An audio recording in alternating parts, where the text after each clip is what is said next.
নিয়ামতপুরে বেগম খালেদা জিয়ার দীর্ঘায়ু কামনায় দোয়া ও ইফতার মাহফিল।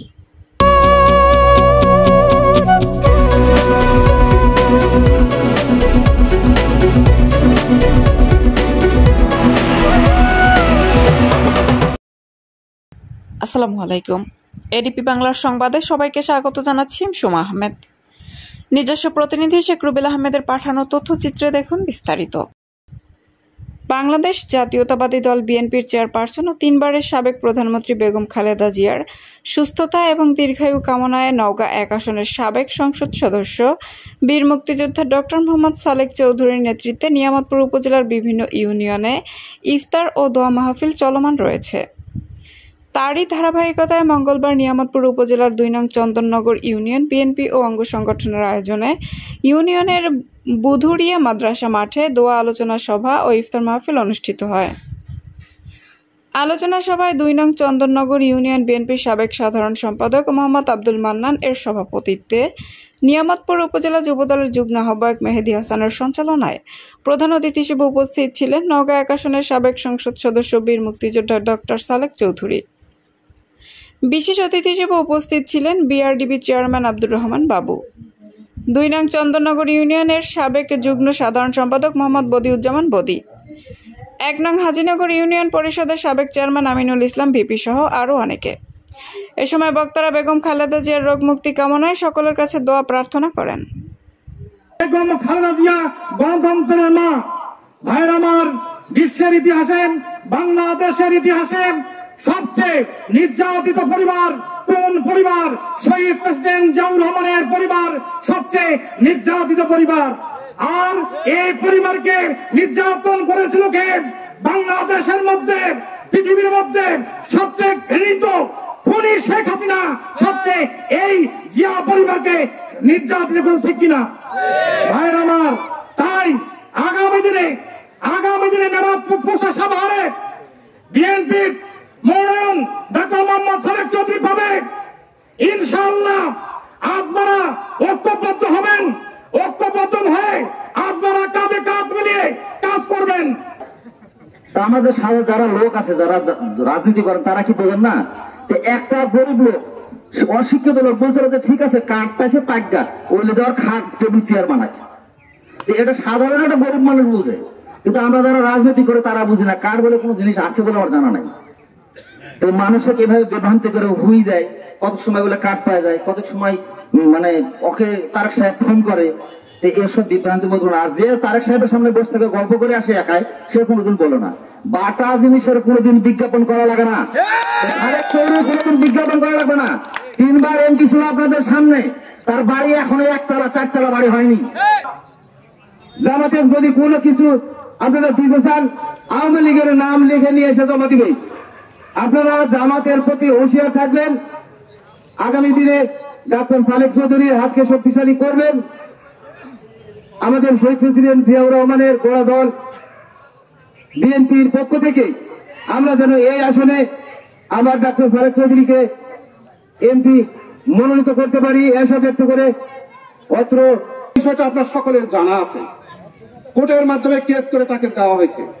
আপনারা জানেন তো, আওয়ামী লীগের সময় কোর্ট কাছারি নিজের স্বাধীন মতো কোনোটাই করতে পারতো না, উপরে ইশারায় সবকিছু চলতো, বুঝাই যায় কাকে কি করবে আর কাকে কি দিবে।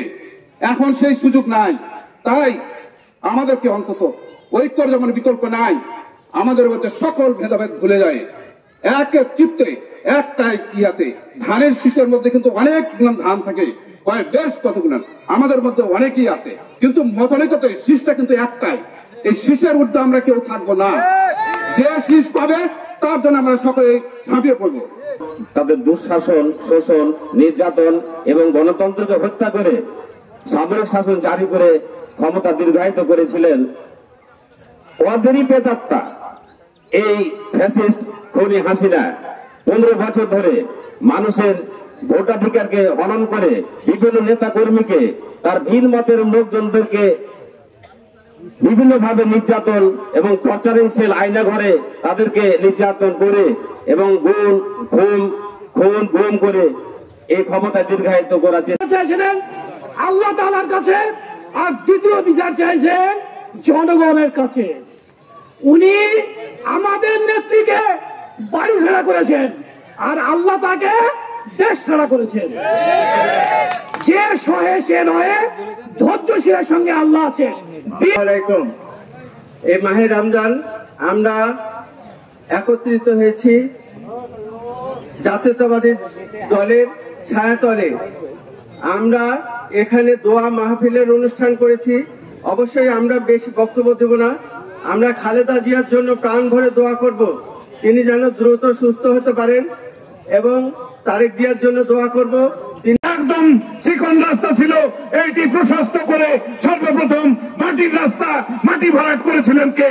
ডাক্তার সালেক চৌধুরী। তারপরে ওই রাস্তাটি পাকা করেছিলেন কে? পাকাও করেছিলেন ডাক্তার সালেক চৌধুরী। সংগ্রামী ভাইরা আমার, এমন একটি নেতা আমরা সঙ্গে পেয়েছি। ইনকাম ফাইলই নাই, টাকাই থাকে, আপনি ফাইল দেখেন কোথায়? আর আমাকে বলতে হবে এত টাকা কেন আপনার, তো আপনি ফাইল উল্টে দেখেন, আমার তো একটা উল্টা টাকা নেই।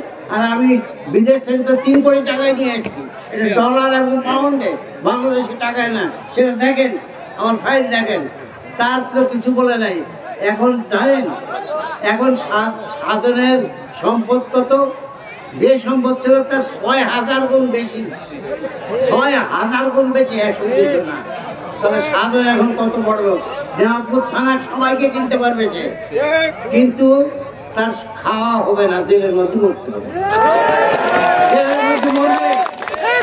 মার্ডার কেসের আসামি, যে মার্ডার কেসে শেখ হাসিনা 1 নম্বর আসামি, সেই মার্ডার কেসে সাধনও আসামি।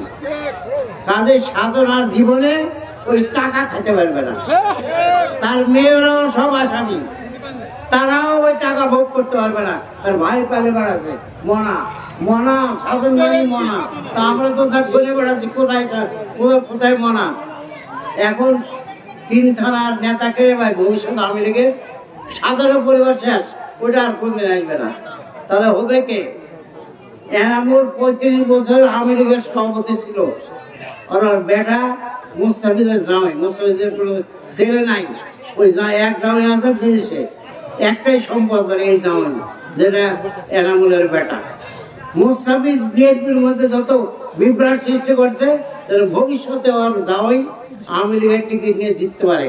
ভবিষ্যতে আওয়ামী লীগের নেতাকে মুস্তাফিজের যে এনামুলের ছেলে কি রানাও মার্ডার কেসের আসামি।